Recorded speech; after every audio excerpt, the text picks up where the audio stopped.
페르시아 고위 관직이었던 느헤미야는 예루살렘 성벽을 재건하기 위해서 파견을 가게 됩니다. 성전이 무너진 지 70여 년이 성벽이 무너진 지 70여 년이 지났지만 성벽이 무너져 있었기 때문에 다른 나라의 그 백성들이 많이 침입을 하고 있었습니다. 그래서 느헤미야의 사명은 바로 그 성벽을 재건하는 것이었습니다. 수많은 방해 동작이 있었음에도 불구하고 느헤미야는 사람들에게 성벽을 재건하자라고 외쳤으며 52일 만에 성벽을 재건하게 됩니다. 느헤미야와 백성들은 안전한 환경이 조성됨에 따라서 만족함을 누렸습니다. 그런데 시간이 흐르면 흐를수록 만족함을 넘어서서 찾아오는 공허함이 있었습니다. 그 공허함은 무엇이었을까요? 오늘 말씀을 통해서 한번 살펴보고자 합니다. 1절과 2절을 제가 한번 읽어보도록 하겠습니다. 이스라엘 자손이 자기들의 성읍에 거주하였더니 일곱째 달에 이르러 모든 백성이 일제히 수문 앞 광장에 모여 학사 에스라에게 여호와께서 이스라엘에게 명령하신 모세의 율법책을 가져오기를 청하매 일곱째 달 초하루에 제사장 에스라가 율법책을 가지고 회중 앞 곧 남자나 여자나 알아들을 만한 모든 사람 앞에 이르러. 아멘. 1절을 보면 이스라엘 백성들이 자신들의 성읍, 본인들의 마을에 있다가 그 광장에 모이는 것을 발견할 수 있습니다. 왜 모였을까요? 모세오경으로부터 이스라엘 백성들에게 이야기하고 있는 것은 바로 3대 절기를 지켜야만 한다라는 것입니다. 첫 번째는 유월절이고요. 두 번째는 오순절, 그리고 장막절로 불리는 그 초막절을 지키라라고 이야기를 하고 있습니다. 유대력 그 종교력에 따르면 바로 유월절은 1월이고요. 그리고 오순절은 3월, 그리고 그 초막절은 7월에 해당되게 됩니다. 7월 안에서 또 중요한 절기들이 있습니다. 첫 번째로 일곱째 달 1일, 바로 나팔절인데요. 이 나팔절은 중요한 날이 다가오고 있음을 알리기 위해서 나팔을 불게 됩니다. 10일은 대속죄일로 대제사장이 지성소에 나아가 백성들의 죄를 대신 사함을 받는 날이지요. 그래서 회개를 받고 다시 시작하는 날이라고 이야기를 할 수 있습니다. 15일은 한 주간의 초막절로 지키며 하나님께서 광야 속에서 함께했던 그 날을 기억하며 감사하는 절기라고 말할 수 있습니다. 그렇기 때문에 백성들이 본인들의 마을에서 다시 광장으로 모이는 것이 조금은 익숙하지 않았을까라고 한번 생각을 해보게 됩니다. 그런데 여기서 의문인 점이 바로 있습니다. 왜 바로 그 율법책을 에스라에게 백성들이 직접 들려달라고 요청을 했던 것일까요? 백성들이 생각하기에 본인들이 본질을 놓치고 있다라고 생각을 많이 했을 것입니다. 성전과 성벽을 재건하면서 하나님의 뜻이 있을 것이라 생각하며 사람들과 함께 재건하는 것에 목적을 두고 백성들은 살아왔습니다. 그렇게 목적을 두고 하나님의 뜻을 구하며 살아왔는데 정작 백성들의 마음 가운데에 본질이 없었던 것입니다. 본질이 없다면 그 백성들의 마음 가운데에 바로 허무함이 있을 것입니다. 이 허무함을 느낀 바로 백성들은 갈급한 마음으로 나아가게 되는데요. 바로 아모스 8장 11절 말씀입니다. 양식이 없어 주림이 아니며 물이 없어 가람이 아니요 여호와의 말씀을 듣지 못한 기갈이라. 하나님의 말씀은 우리의 양식에 기름진 양식이 됩니다. 우리가 아무리 맛있는 음식을 먹을지라도, 아무리 영양가가 풍부한 음식을 먹을지라도 하나님의 말씀이 없다면 우리에게는 허무한 것과 같습니다. 우리가 아무리 노력해서 성공을 이룰지라도 우리의 노력으로 나아간다면 그것은 우리의 영적인 부분에 바로 공허한 것과 같다라고 말할 수 있는 것입니다. 이 공허한 것을 깨닫기 위해서, 본질을 찾기 위해서 백성들은 먼저 에스라에게 말씀을 요청하면서 모세의 그 율법책을 들려달라고 지금 이 순간 에스라에게 요청하고 있는 것입니다. 에스라는 여기서 누구인가요? 바로 느헤미야가 3차 포로 기한의 지도자였다면 그 14년 전에 2차 포로 귀환을 위한 지도자로 에스라가 나섰습니다. 제사장이자 율법을 가르치는 학사로서 에스라가 나아갔던 것이지요. 백성들이 갑작스럽게 말씀을 읽어달라고 요청했으나 그럼에도 불구하고 에스라가 흔들리지 않았던 것은 바로 마음의 준비가 있었기 때문입니다. 에스라 7장 10절 말씀인데요. 에스라가 여호와의 율법을 연구하여 준행하며 율례와 규례를 이스라엘에게 가르치기로 결심하였었더라. 에스라가 품었던 그 말씀에 대한 결심으로 백성들이 말씀을 듣고 변화되는 기점이 되게 됩니다. 3절을 제가 한번 읽어보겠습니다. 수문 앞 광장에서 새벽부터 정오까지 남자나 여자나 알아들을 만한 모든 사람 앞에서 읽음에 뭇 백성이 그 율법책에 귀를 기울였는데. 아멘.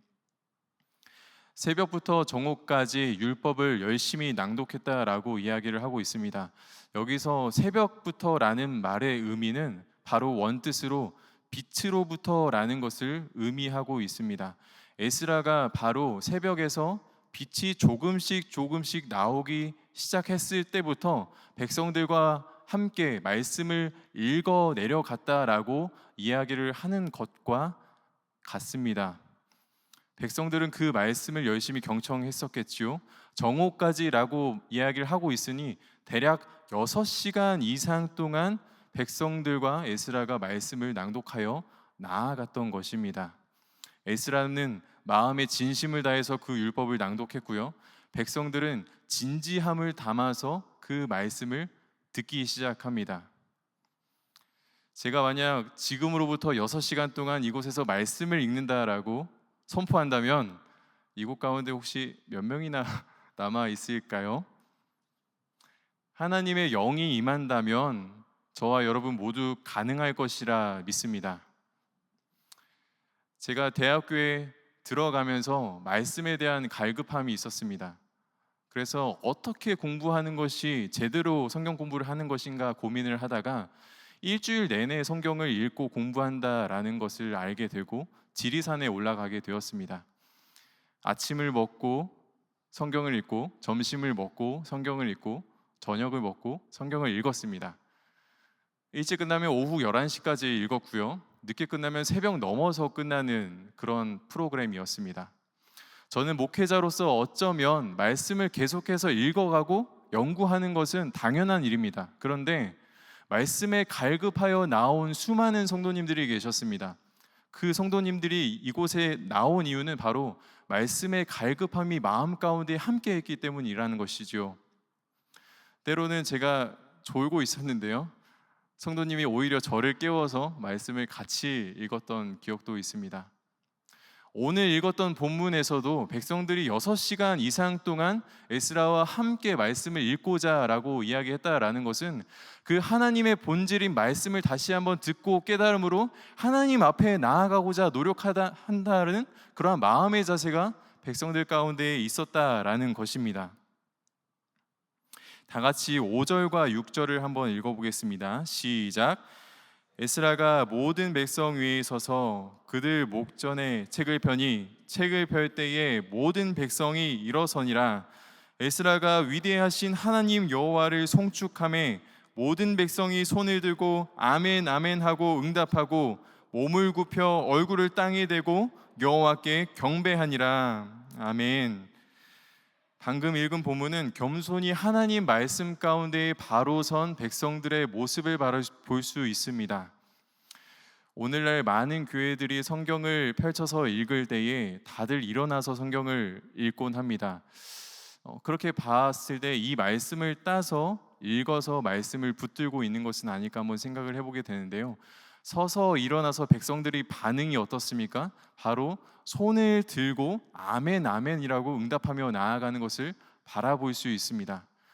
여기서 손을 든다라는 것은 하나님께 항복하는 것과 같습니다.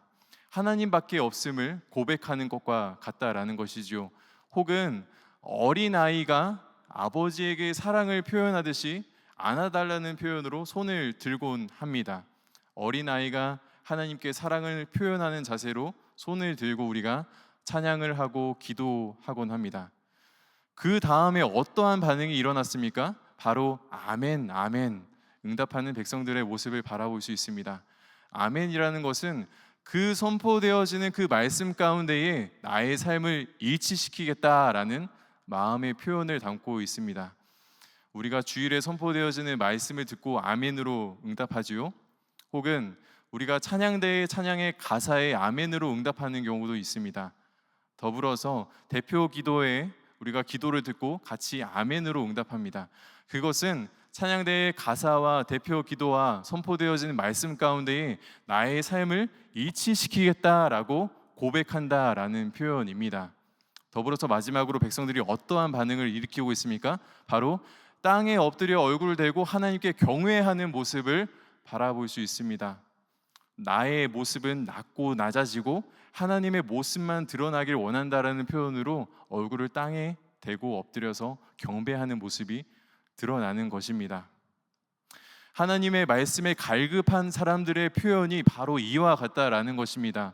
하나님의 말씀에 갈급한 이들이 바로 아멘 아멘 응답하고 손을 들어 하나님께 고백하며 그리고 엎드려서 하나님께 경배하는 모습을 바라볼 수 있다라는 것입니다. 여기서 질문을 하나 드리고 싶은데요. 우리는 예배 가운데 나아올 때에 어떠한 자세로 나아오고 있느냐라는 것입니다.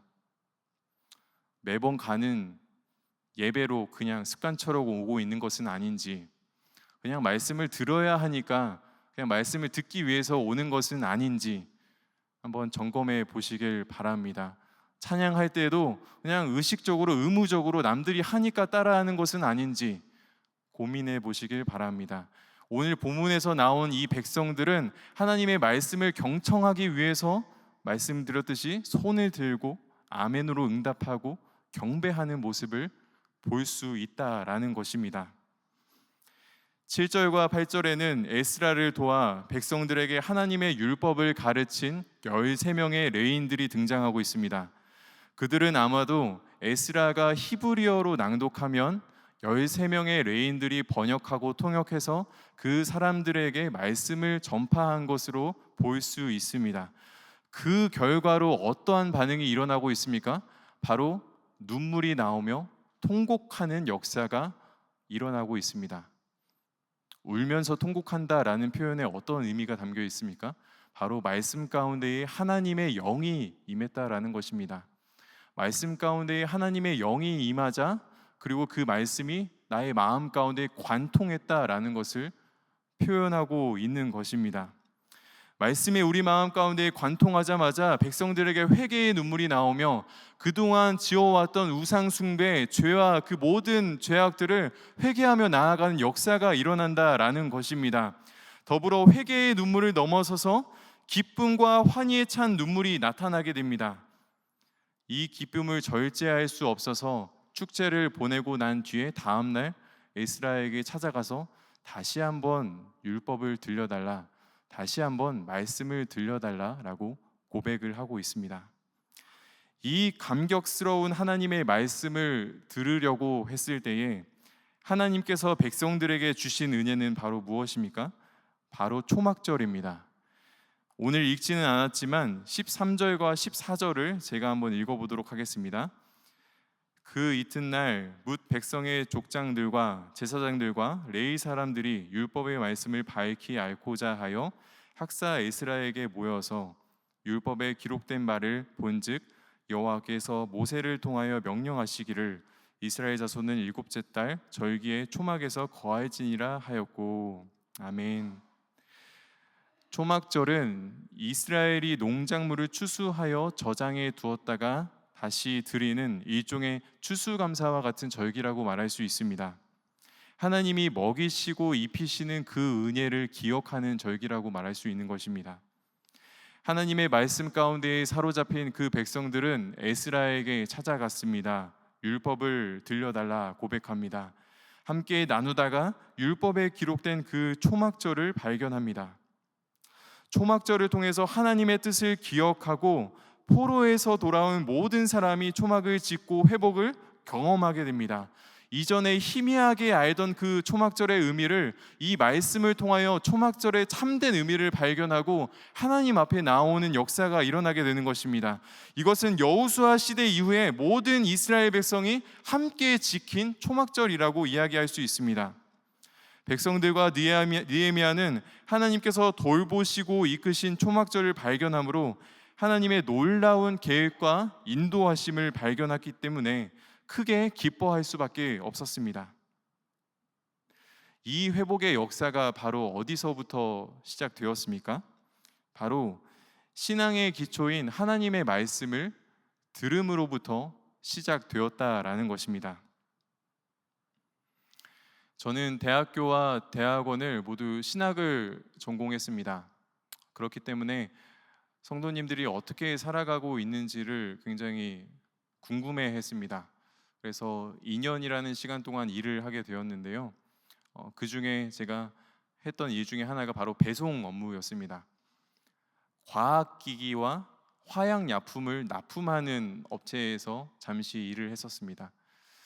한 번은 금요일 저녁 6시 반으로 기억합니다. 퇴근을 준비하고 있는데요. 갑자기 거래처에서 연락이 와서 물품을 가져다 달라고 요청을 했습니다. 집에 가고 싶은 마음이 굴뚝 같았으나 어쩔 수 없는 발걸음이 그곳으로 향하고 있었습니다. 트럭에 화약약품을 싣고 그리고 출발하게 되었습니다. 마지막으로 좌회전만 하면 되는 순간이었는데요. 좌회전을 하는 순간 트럭에서 화약약품이 떨어지기 시작하는 겁니다.